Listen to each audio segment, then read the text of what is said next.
Kita baca dulu ya. Kisah 5, 1-11. Saya baca sampai ayat 6.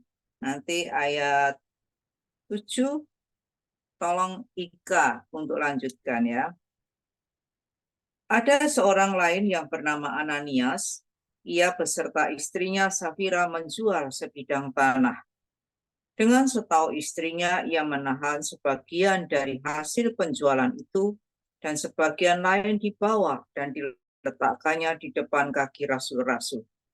Tetapi Petrus berkata, Ananias, mengapa hatimu dikuasai iblis, sehingga engkau mendustai Roh Kudus dan menahan sebagian dari hasil penjualan tanah itu?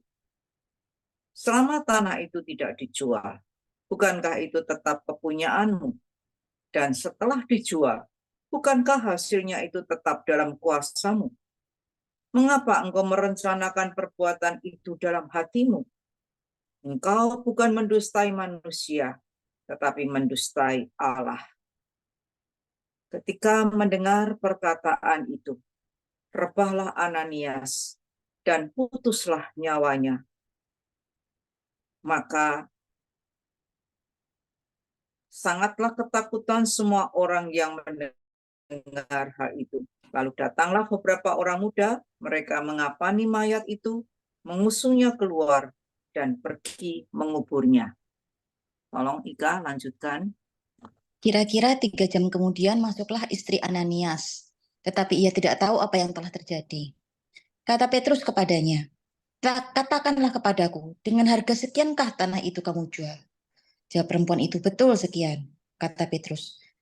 Mengapa kamu berdua bersepakat untuk mencobai roh Tuhan? Lihatlah, orang-orang yang baru mengubur suamimu berdiri di depan pintu, dan mereka akan mengusung engkau juga keluar. Lalu rebahlah perempuan itu seketika itu juga di depan kaki Petrus dan putuslah nyawanya. Ketika orang-orang muda itu masuk, mereka mendapati dia sudah mati. Lalu mereka mengusungnya keluar dan menguburnya di samping suaminya. Maka sangat ketakutanlah seluruh jemaat dan semua orang yang mendengar hal itu. Iya, terima kasih. Saudara-saudara, perikop kita malam ini berbicara tentang jemaat Kristen yang mula-mula. Dalam kisah 4 ayat 32 diceritakan mereka itu begitu kompak sehingga menganggap segala sesuatu itu sebagai milik bersama. Nah, perasaan ini muncul karena didorong oleh perasaan kasih yang tumbuh dengan subur, sehingga orang-orang kaya merasa tidak layak, merasa tidak pantas jika hanya mereka saja yang memiliki tanah dan rumah-rumah, sedangkan yang lain mungkin tidak punya. Karena itu, orang-orang yang mampu ini lalu menjual sebagian atau seluruh miliknya, lalu hasilnya dipersembahkan kepada rasul-rasul sebagai persembahan syukur kepada Tuhan, untuk kemudian dibagikan kepada orang-orang yang tidak mampu.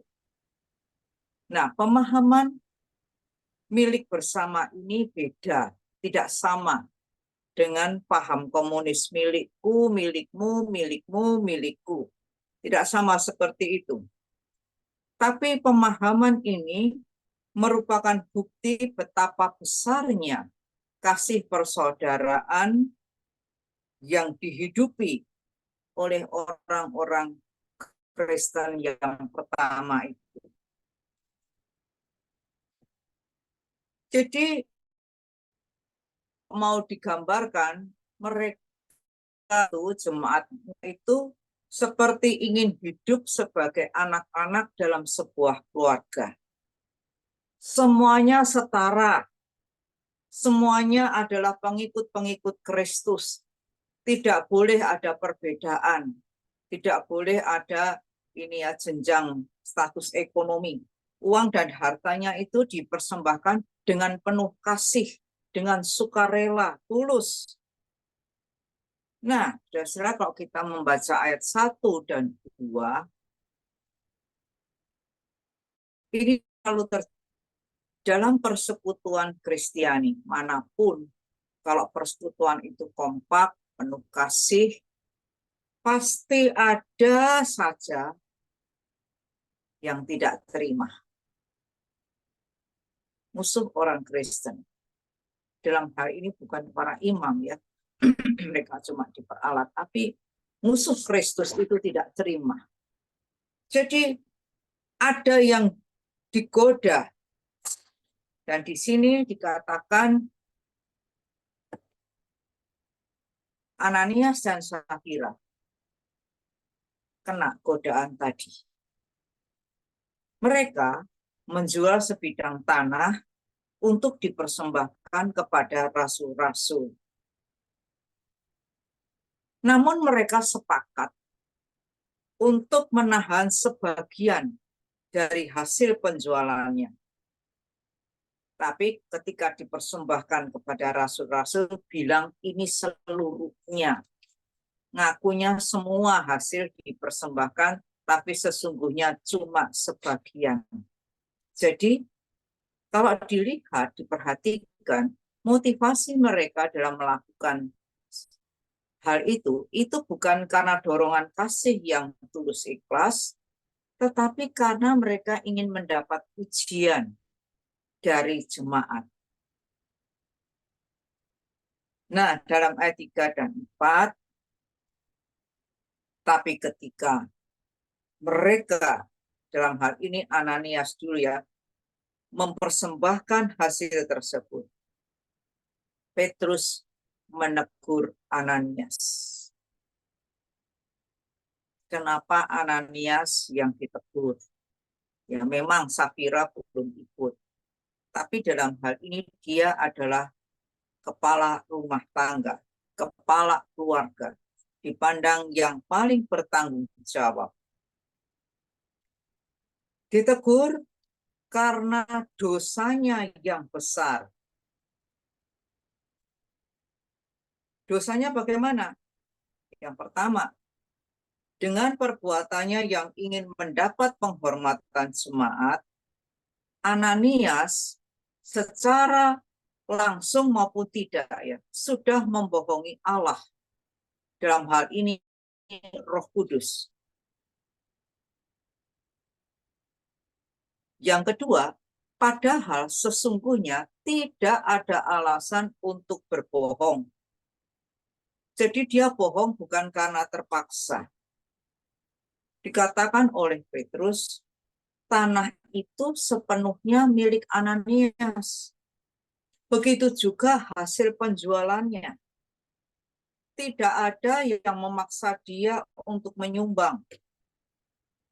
Tidak ada yang memaksa dia untuk mempersembahkan seluruhnya. Namun, ketika dia mempersembahkan hanya sebagian, tapi ngakunya seluruhnya, dia sudah berbohong. Dia sudah jatuh dalam dosa yang sangat besar. Karena sesungguhnya tidak ada alasan untuk melakukan kebohongan tadi. Dalam hal ini ya, Ananias itu sudah membiarkan hatinya dikuasai oleh iblis. Jadi saudara-saudara, lewat hal ini kita sama-sama diperingatkan ya untuk hati-hati di dalam menggunakan kebebasan kita di dalam berkehendak. Kita semua punya kebebasan kan untuk punya kehendak. Oh saya mau nyumbang, oh saya enggak mau nyumbang. Misalnya itu bebas. Tidak ada yang memaksa. Nah, di dalam hal ini kita harus hati-hati. Mengkaji dulu. Sesungguhnya motivasiku itu apa? Sungkan. Kalau ini perkara sumbang menyumbang ya, sungkan. Atau karena didorong belas kasihan, perasaan senasib, atau ingin dipuji. Nah, itu harus kita kasih lebih dulu, kita luruskan dulu motivasi kita itu apa. Kalau sudah lurus, sesuai dengan kehendak Tuhan, baru lakukan. Nggak usah sungkan, loh kok aku cuma sedikit, loh kok aku kok begini, loh kok begini. Nggak usah, loh saya kok nggak bisa. Nggak usah seperti itu. Masing-masing kita diberi kehendak bebas oleh Tuhan, dan kita wajib mempertanggungjawabkannya kepada Tuhan. Itu peringatan yang dapat kita ambil dari laku Ananias, ya. Nah, saudara-saudara,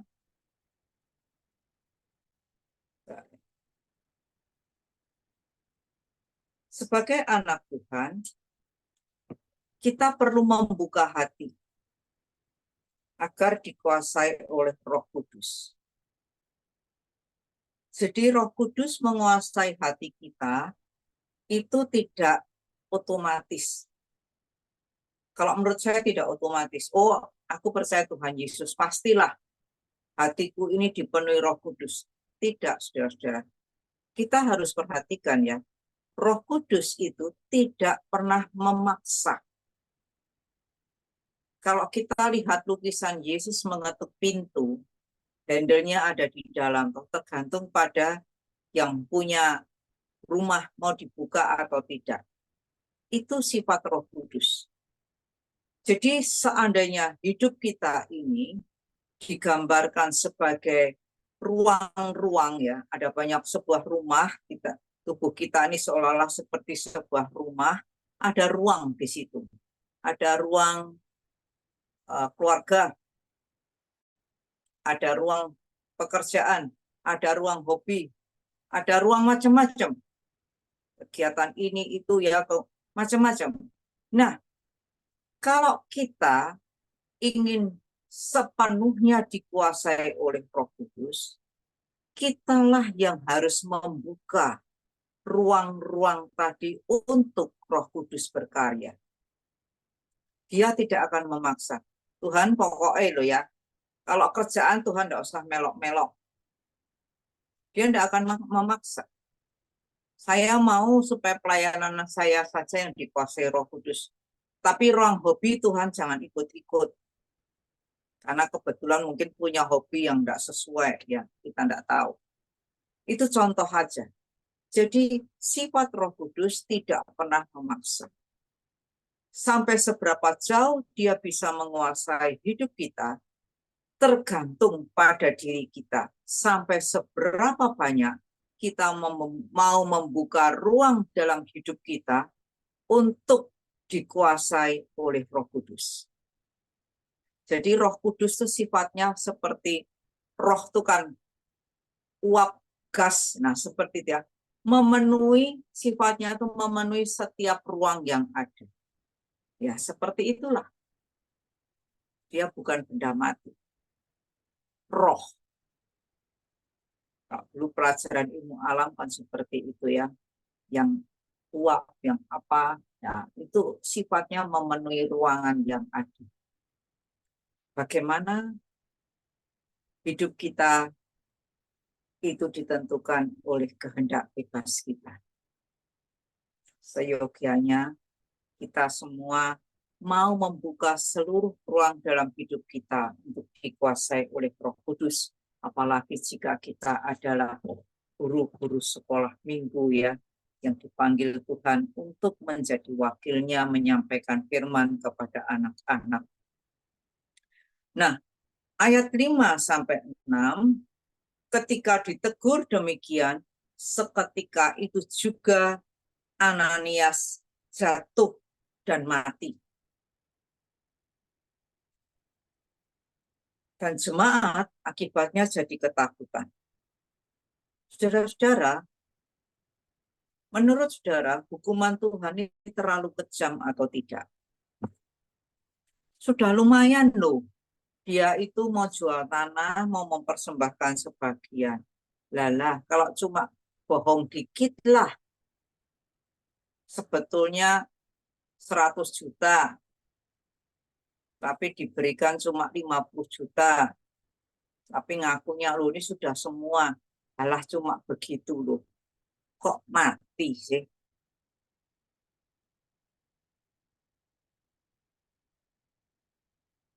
Kenapa tidak diberi kesempatan untuk bertobat? Menurut saudara bagaimana? Terlalu kejam tidak hukuman ini? Coba tolong beri pendapat.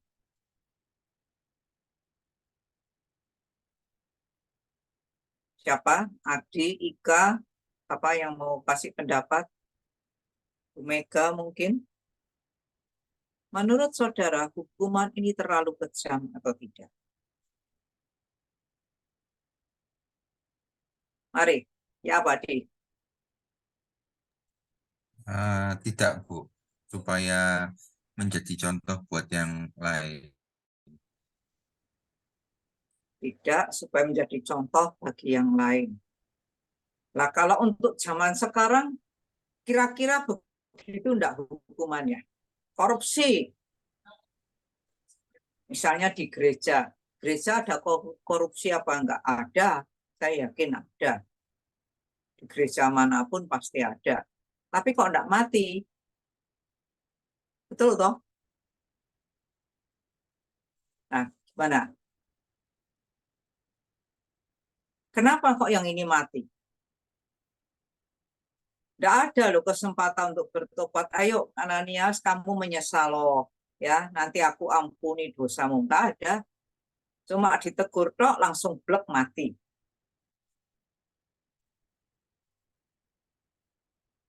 Bagaimana? Enggak kejam? Kenapa kok seperti itu?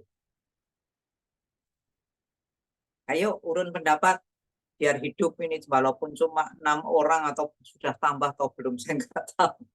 Gimana? Nah, kalau di gereja diberlakukan seperti ini, waduh, gimana? Gereja zaman sekarang maksud saya diberlakukan seperti ini, habis nanti jemaatnya. Loh, kita harus jujur ya, melek terhadap kehidupan bergereja, tidak semuanya baik-baik, tidak semuanya.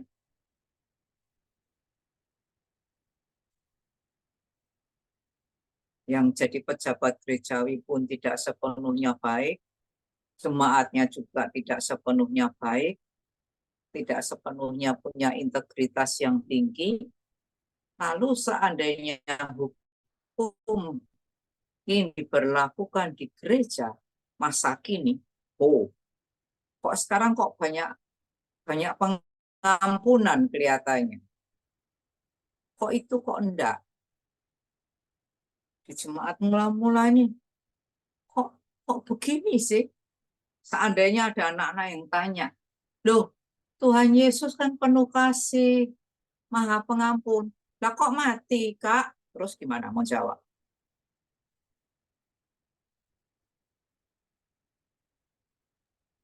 Kalau menurut saya ya Bu, Ya, boleh. Ini siapa ini? Oh, Hera. Ya, silakan. Menurut Bu Hera menurut saya, gimana? ya Tuhan menunjukkan betapa seriusnya Allah menganggap integritas dan ketulusan waktu itu ya. Sehingga Allah itu ingin kita hidup sebagai saksi yang konsisten dengan nilai-nilai. Betul. Ya. Bedanya dengan zaman sekarang apa? Kalau sekarang kan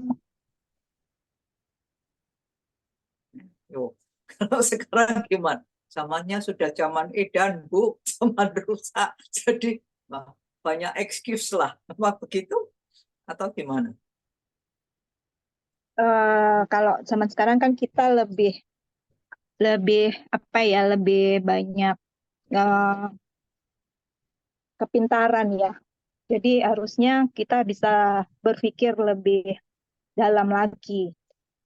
Tetapi bukan hukuman yang seperti itu yang ditunjukkan. Menurut saya sih gitu ya, Bu. Tuhan pilih kasih dong, yang itu kok kejam banget, langsung mati, blak, udah, nggak bisa apa-apa lagi. Kalau kita nih sekarang, Tuhan rasanya banyak memahami, banyak mengampuni, pilih kasih dong. Nah, bagaimana yuk? Apakah Tuhan itu berubah-ubah? Enggak kan ya? Nah, begini ya, supaya enggak bingung lebih lama. Kenapa hukuman ini kelihatannya begitu tegas? Karena ini adalah jemaat yang mula-mula. Kalau yang mula-mula sudah dimulai dengan salah dan itu dibiarkan, kita bisa bayangkan jemaat-jemaat berikutnya. Betul enggak? Waktu bangsa Israel dipilih untuk pertama kalinya, hukuman Tuhan juga kelihatan begitu kejam. Salah dikit mati. Supaya apa? Jemaat atau umat Israel yang melihat saat itu menjadi takut dan tidak berani mengulangi perbuatan yang sama. Nah, itu tujuannya. Memang kelihatannya kejam, tapi itu dibutuhkan karena jemaat mula-mula itu adalah pionir. Kalau pionirnya saja sudah nggak benar, penerusnya mau jadi bagaimana? Nah, kita yang 2000 tahun kemudian sudah seperti ini. Padahal awalnya begitu lurus ya. Nah, kalau dulu awalnya sudah menceng, enggak karuan, kita tuh sekarang mau jadi jemaat yang seperti apa? Jadi itu, saudara, kenapa hukuman untuk jemaat pertama itu begitu keras? Supaya tidak terjadi pengulangan. Namun nanti kita melihat ya, bahwa antara kedisiplinan dan anugerah. Di sini anugerah kasih Tuhan itu terlihat lebih besar. Khususnya bagi tiap-tiap orang yang mau sadar dan memperbaiki dirinya. Bagi tiap-tiap orang yang sadar dan berusaha memperbaiki dirinya dengan pertolongan Roh Kudus, Tuhan itu masih memberikan pengampunan. Kita terus dulu ya.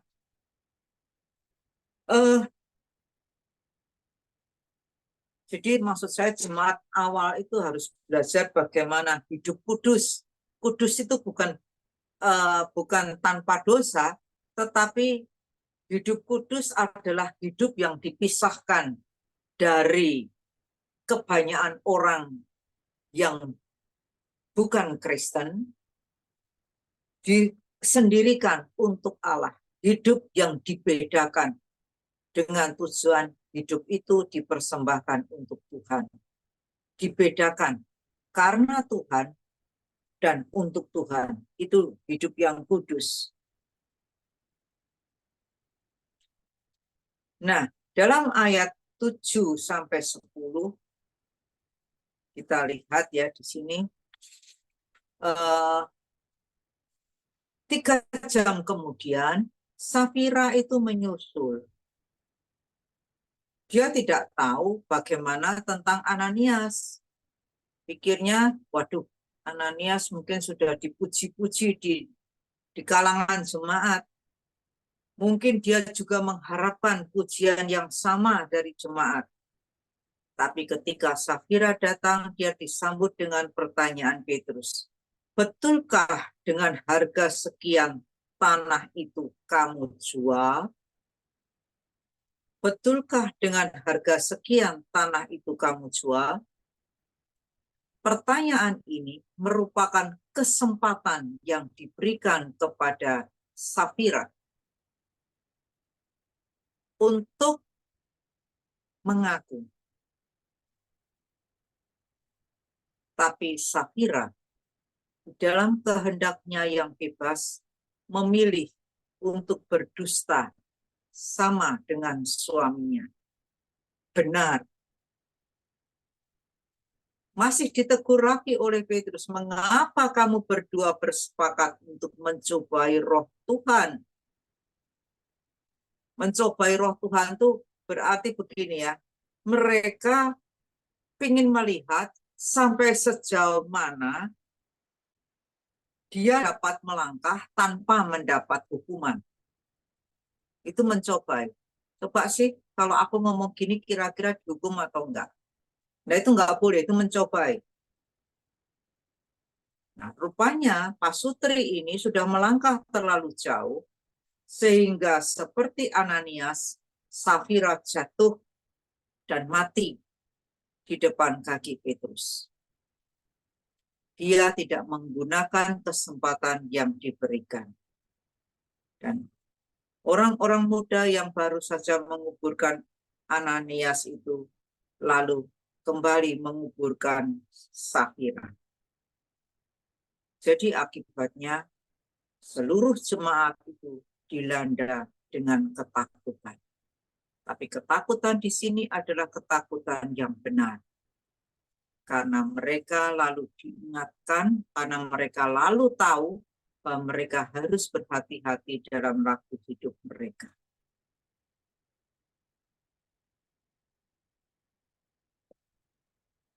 Jadi saudara-saudara, di sini kita melihat ya, kalau seandainya anak-anak ada yang tanya, kok Tuhan kok kejam sih? Ya, sepintas kelihatan kejam. Cuma bohong kok dihukum mati. Berapa banyak di antara kita yang tidak pernah bohong? Oh, kita seringkali bohong. Bahkan kepada Tuhan pun kita mungkin ya bohong juga. Duh, kamu kok enggak baca Alkitab? Iya, ngantuk saya ini enggak tahan misalnya. Padahal karena bergadang. Tapi begini ya, hukuman itu dijalankan karena melihat dampaknya jauh ke depan. Bagaimana dampaknya seandainya hukuman itu tidak dilakukan? Pasti akan ada banyak-banyak kebohongan lagi. Tapi di sini kita melihat Allah itu tetap adil. Karena sebelum menjatuhkan hukuman, dia masih memberikan kesempatan untuk ngaku dosa dan bertobat. Tetapi Pak Sutri itu tidak memanfaatkannya. Mungkin bagi kita, Petrus menegur Ananias langsung blok mati. Rasanya tidak seperti itu. Kalau saya membayangkan dia menegur, mungkin ada beberapa menit bagi Safira, bagi Ananias untuk berpikir. Dan seandainya dia segera sadar, aduh, betul Bapak Petrus, saya berdosa. Saya kira dia masih bisa selamat. Tapi Ananias tidak menggunakan kesempatan yang beberapa menit itu. Allah benci terhadap dusta. Dia memberikan mulut kepada kita untuk melakukan, untuk mengatakan yang benar. Itu sebabnya saya memilih ayat hafalan dari Yakobus 5 ayat 12. Yakobus 5 ayat 12. Nanti setelah ini baru kalau mau bertanya ya. Yakobus 5 ayat 12.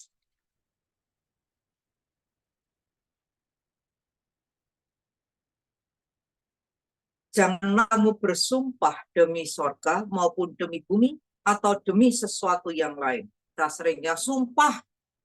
Enggak loh saya. Apalagi sumpah demi Tuhan. Tidak boleh. Jika ya, hendaklah kamu katakan ya.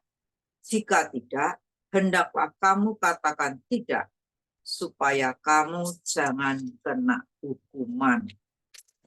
Saudara-saudara, Tuhan memberikan pada kita mulut yang sehat untuk kita jaga dan gunakan dengan baik. Apapun yang kita katakan,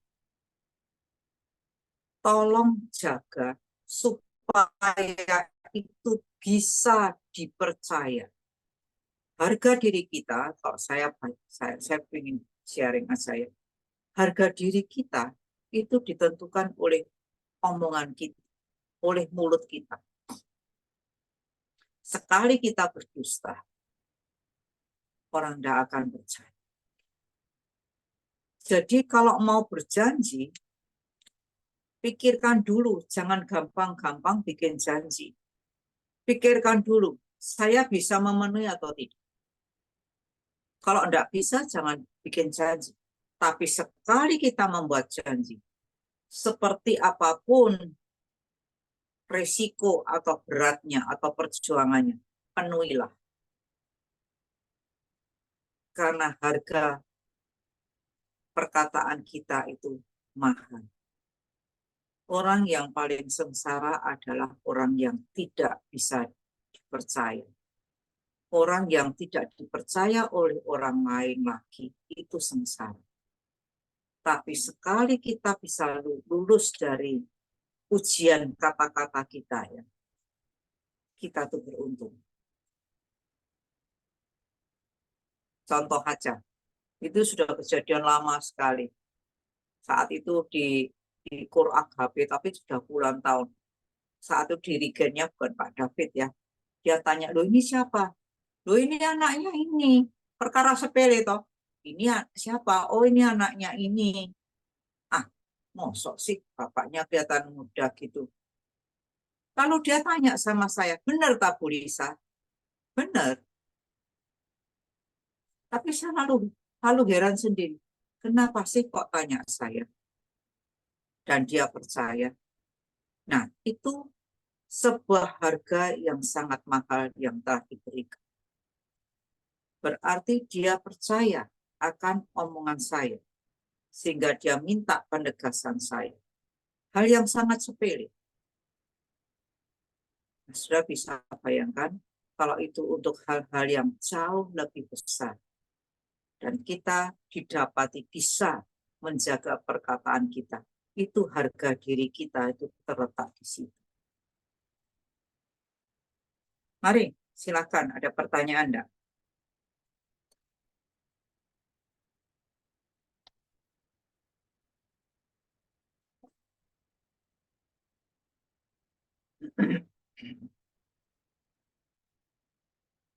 Sudah jelas atau ada yang mau ditanya?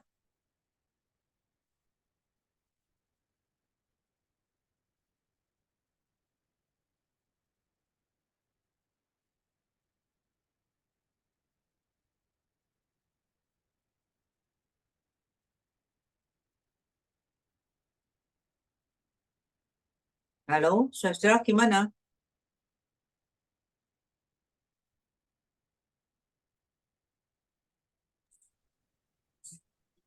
Jelas, Bu. Jelas, Bu. Jelas. Sudah nggak ada pertanyaan. Saya menceritakannya pada anak-anak, ya.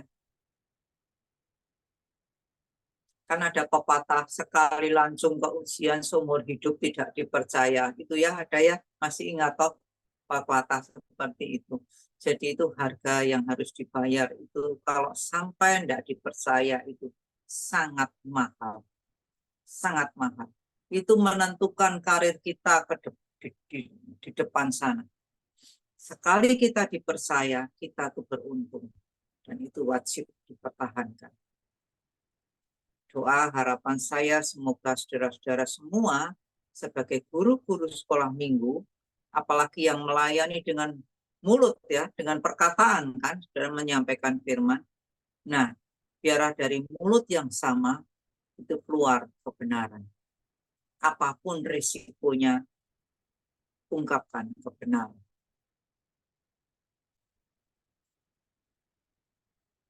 Udah, bisa lanjut atau mau tanya?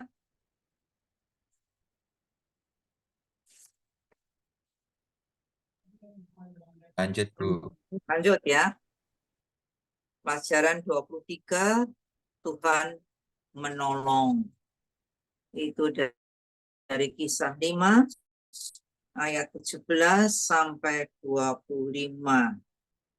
Saya minta Adi baca ayat 17 sampai ayat 21 ayat 22 sampai selesai. Saya minta tolong Meyen. Mari, silakan. Bu, ayatnya berapa, Bu? Maaf. Ayat 17 sampai Kitabnya apa, Bu? 21. Kitabnya apa? 5. Kisah 5. Oh Lanjutannya. iya, iya, Bu. Kisah 5. Kisah 5 ayat. 17 sampai 21. Oke. Saya baca sampai ayat berapa, Bu? 21. 21 ya. Oke. Iya. Rasul-rasul dilepaskan dari penjara. Akhirnya mulailah imam besar dan pengikut-pengikutnya, yaitu orang-orang dari mazhab Saduki, bertindak sebab mereka sangat iri hati. Mereka menangkap rasul-rasul itu, lalu memasukkan mereka ke dalam penjara kota. Tetapi waktu malam, seorang malaikat Tuhan membuka pintu-pintu penjara itu dan membawa mereka keluar, katanya. Pergilah, berdirilah di bait Allah dan beritakanlah seluruh firman hidup itu kepada orang banyak. Mereka mentaati pesan itu dan menjelang pagi, masuklah mereka ke dalam bait Allah. Lalu mulai mengajar di situ. Sementara itu, imam besar dan pengikutnya menyuruh mahkamah agama berkumpul, yaitu seluruh majelis tua-tua bangsa Israel, dan mereka menyuruh mengambil rasul-rasul itu dari penjara. Ya, Meyen. Ayat 22, tetapi ketika pejabat-pejabat datang ke penjara, mereka tidak menemukan rasul-rasul itu di situ. Lalu mereka kembali dan memberitahukan, katanya, kami mendapati penjara terkunci dengan sangat rapinya, dan semua pengawal ada di tempatnya di muka pintu. Tetapi setelah kami membukanya, tidak seorang pun yang kami temukan di dalamnya. Ketika kepala pengawal bait Allah dan imam-imam kepala mendengar laporan itu, mereka cemas dan bertanya, apa yang telah terjadi dengan rasul-rasul itu? Tetapi datanglah seorang mendapatkan mereka dengan kabar. Lihat, orang-orang yang telah kamu masukkan ke dalam penjara ada di dalam bait Allah, dan mereka mengajar orang banyak. Ya. Nah, saudara-saudara, saya lanjutkan ya tentang kehidupan jemaat Allah. Gereja awal itu diwarnai dengan berbagai mukjizat yang dilakukan oleh para rasul. Banyak orang sakit disembuhkan. Semua itu karena karya mereka, tetapi karena pekerjaan dari Roh Kudus sendiri. Yang paling menonjol itu terlihat dalam diri Petrus. Petrus ini kalau dia kelihatan mau lewat di sebuah jalan, cepat-cepat orang membaringkan orang-orang sakit di jalan, supaya kalau Petrus lewat dan yang sakit itu kena bayangannya, itu bisa menjadi sembuh. Sampai begitu rupa saktinya, dalam tanda kutip ya, saktinya Petrus ini. Nah, para rasul dan orang-orang percaya lainnya itu seringkali berkumpul di Serambi Salomo di bait Allah, persekutuan, gathering, dan jumlah mereka makin lama makin bertambah banyak. Hal ini kalau dilihat di ayat 21 ya, ayat 17, hal ini membuat para pemuka agama Yahudi itu menjadi iri dan jengkel. Akibatnya, imam besar sekarang mulai bertindak. Walaupun risikonya berhadapan dengan orang banyak yang sangat menghormati rasul-rasul, dia sudah nggak peduli lagi. Imam besar ini adalah kepalanya para imam ya. Dia dari golongan Saduki. Jadi para pemuka agama itu ada yang dari golongan orang Saduki, ada ahli Taurat, orang Farisi, dan nah ini orang Saduki. Orang Saduki itu orang yang bagaimana sih? Saduki sendiri adalah partai kecil terdiri dari kaum bangsawan, yaitu para imam kepala dan golongannya. Ya, dengan anak buahnya, semuanya orang-orang kaya. Nah, yang namanya orang Saduki itu sangat benci kepada mujizat yang dilakukan oleh para rasul. Karena apa? Karena orang Saduki itu tidak percaya pada kebangkitan orang mati. Jadi mereka tidak suka melihat orang sakit disembuhkan atau orang mati dihidupkan dengan cara yang ajaib. Mereka nggak suka. Ya, jadi ada orang yang senang mujizat, tapi kalau orang Saduki tidak suka mujizat.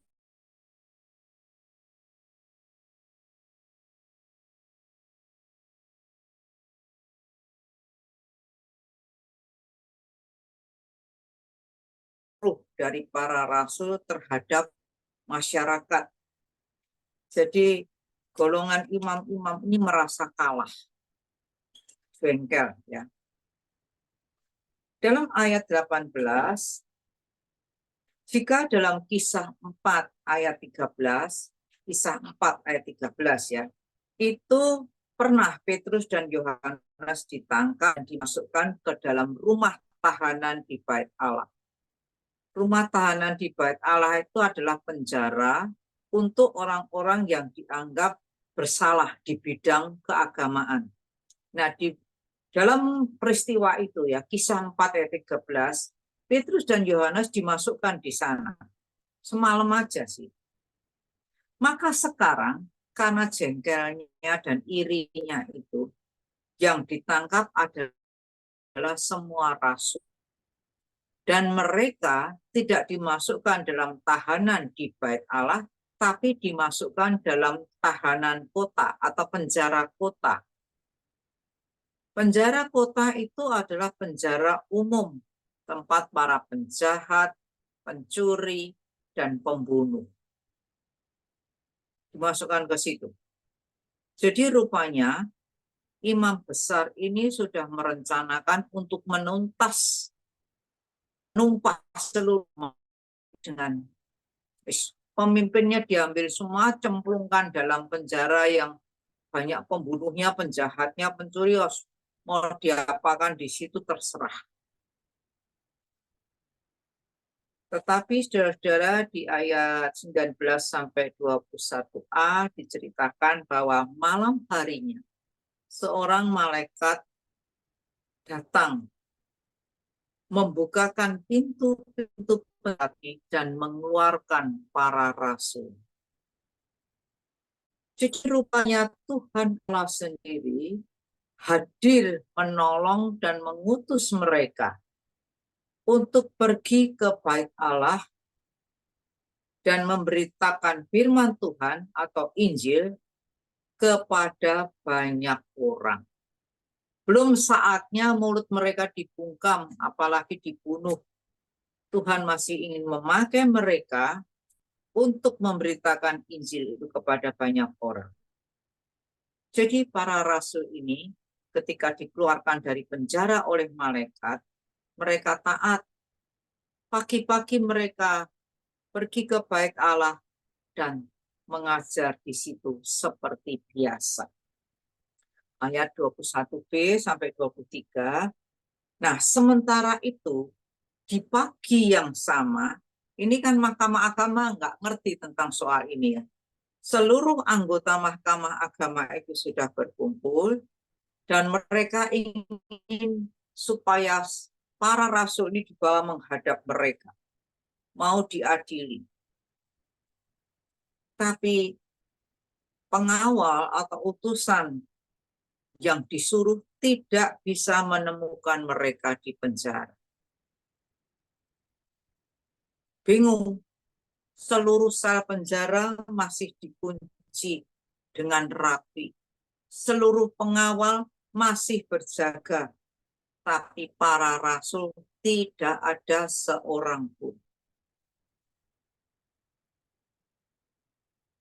Jadi akibatnya Mahkamah Agama itu menjadi bingung dan khawatir. Duh, terus keadaan rasul-rasul tadi bagaimana? Bisa jadi mereka merasa takut atau khawatir karena orang banyak atau masyarakat sangat menghormati rasul-rasul. Nah, ketiadaan mereka bisa mengundang pemberontakan atau kerusuhan. Tapi ada seseorang yang melaporkan, itu loh, para rasul sudah ngajar lagi di bait Allah. Tambah heran ya. Jadi ceritanya memang berhenti di situ. Nah, lalu apa relevansinya untuk kita? Setiap kita, setiap orang percaya dipanggil untuk memberitakan firman Allah agar orang lain bisa percaya. Ya, kalau kita lalu seringkali ditambah tidak cuma dengan omongan, tapi juga dengan perbuatan lewat laku hidup. Seperti itu ya. Tapi sebetulnya semuanya itu bisa dipakai. Kita bisa melakukannya dengan kata-kata kita. Memberitakan tentang firman Allah. Nah, tapi pemberitaan tentang firman Allah ini penting ya, karena kita punya mulut dan orang lain punya dua telinga untuk mendengarkan. Tapi itu perlu didukung lewat laku hidup kita sendiri. Karena apa yang kita katakan itu akan bernilai sekali jika itu sesuai dengan kelakuan hidup kita. Kemampuan kita itu memang terbatas, saudara-saudara.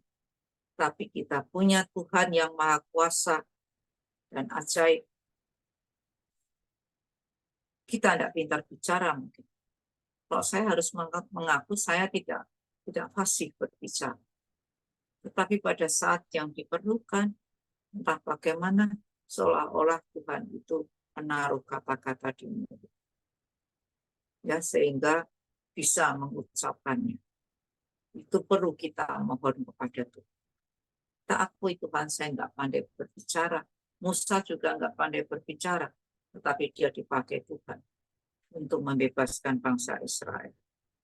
Jadi Tuhan itu punya banyak cara yang kadang ada di luar nalar kita. Kita hanya perlu menyediakan diri untuk Tuhan pakai. Dan Tuhan akan memakai kita lewat kuasa Roh Kudus dengan cara yang ajaib. Cuma bagi kita sendiri, kita bertanggung jawab untuk mengusahakan. Jadi misalnya talenta bicara saya ini cuma 1 talenta. Ya, saya harus mengusahakan supaya bisa menjadi 2 talenta. Caranya bagaimana ya? Mungkin dengan pelatihan, bicara, dengan banyak cara lah, sehingga kita bisa menyampaikannya kepada anak-anak. Ada yang kalau dulu awal tuh cerita di depan cermin, ya, supaya bagaimana mimik mukanya, cara dia membawakan cerita itu bisa dia amati sendiri. Dari situ kita bisa belajar. Nah, saudara-saudara sebagai guru-guru yang sudah berpengalaman, saya yakin saudara jauh lebih baik dari saya. Nah, untuk ayat hafalan ya, saya pakai kesempatan dipakai dulu ya. Saya anjurkan Mazmur 121 untuk anak-anak kecil. Pertolonganku ialah dari Tuhan yang menjadikan langit dan bumi. Mazmur 121 ayat yang kedua. Pertolonganku ialah dari Tuhan yang menjadikan langit dan bumi. Sebuah ayat yang begitu sering kita dengar dan mungkin kita tidak peduli lagi akan maknanya. Tapi mari kita coba renungkan, yang menjadi penolong kita adalah Tuhan. Siapa Tuhan itu? Yang menjadikan langit dan bumi, juga segala isinya. Bayangkan, yang menolong kita bukan orang tua kita, bukan bos kita, bukan presiden kita, tetapi adalah Tuhan sendiri. Tuhan yang bagaimana? Yang menciptakan langit, bumi, dan segala isinya. Kalau yang menolong kita adalah Tuhan yang begitu berkuasa, siapa yang bisa mengalahkan? Perlukah kita merasa khawatir?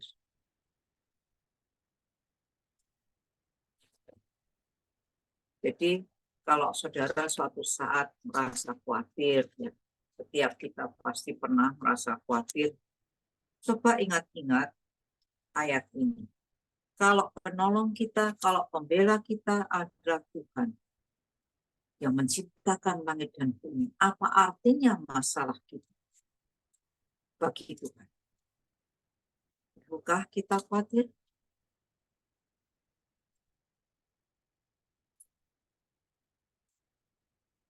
Untuk anak besar, Filipi 4 ayat yang ke-6.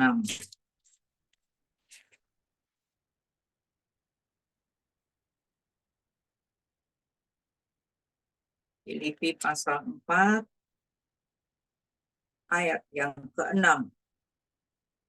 Janganlah hendaknya kamu khawatir tentang apapun juga, tetapi nyatakanlah dalam segala hal ya, tidak ada pembatasan. Nyatakanlah dalam segala hal keinginanmu kepada Allah dalam doa dan permohonan dengan keluh kesah, dengan ratap tangis, tidak, tapi dengan ucapan syukur. Apa dasar ucapan syukur kita? Wong masalahnya berat. Dasar ucapan syukur kita adalah karena pertolongan kita datangnya dari Tuhan yang menciptakan langit dan bumi,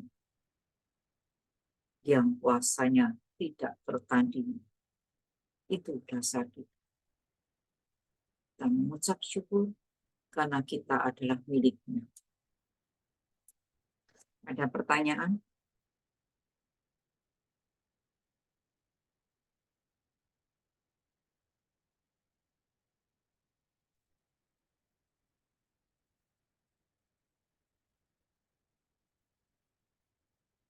Mari silakan. Ini Bu, perikopnya yang pendek-pendek. Ya, pelajaran pertama tadi itu hafalannya cuma satu ya, Bu. Yakobus 5 ayat 12. Bu. ya. Yang Untuk satu kecil dan itu besar. yang anak kecil itu yang kalimat kedua. Jadi dari Yakobus 5 ayat 12b. Yakobus 5 bentar, ayat 12b. Ini, jika ya hendaklah kamu katakan ya, jika tidak hendaklah kamu katakan tidak.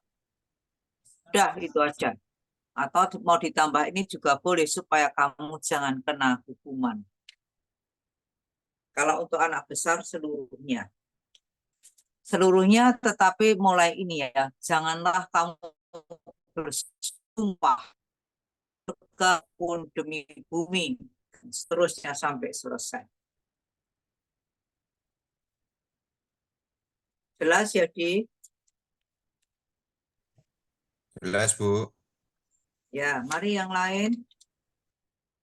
Sudah jelas semua. Saya harap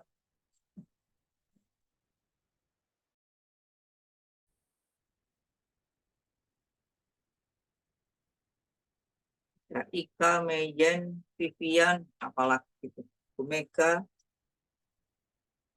Mari silakan kalau ada yang mau ditanya. Kalau tidak ada ya kita akhiri.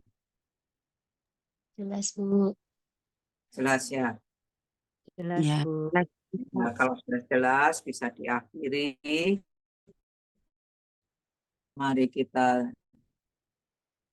aja. Ini saya mau minta tolong siapa nih? Sophia Kristiana. untuk menutup dengan doa. Silakan. Ya. Oke, mari kita berdoa. Terima kasih ya Bapak, jika saat ini kami guru-guru sekolah minggu berkesempatan untuk mendengarkan firman-Mu dalam persiapan kami untuk mengajar sekolah minggu anak-anak tercinta kami. Terima kasih atas firman-Mu yang disampaikan oleh Ibu Lisa, biarlah kami bisa memaknai tentang Tuhan menolong, juga tentang bagaimana Tuhan bersikap adil, sehingga kami juga dimampukan untuk menceritakan kembali kepada anak-anak, dan anak-anak memahami kisah-kisah Alkitab ini untuk menjadi penjuru bagi mereka. Terima kasih ya Bapak. Jikalau hari ini kami akan beristirahat, biarlah Engkau sendiri yang memberikan pimpinan kepada kami semua di dalam menapaki kehidupan sehari-hari kami. Terima kasih ya Bapak. Terima kasih. Amin.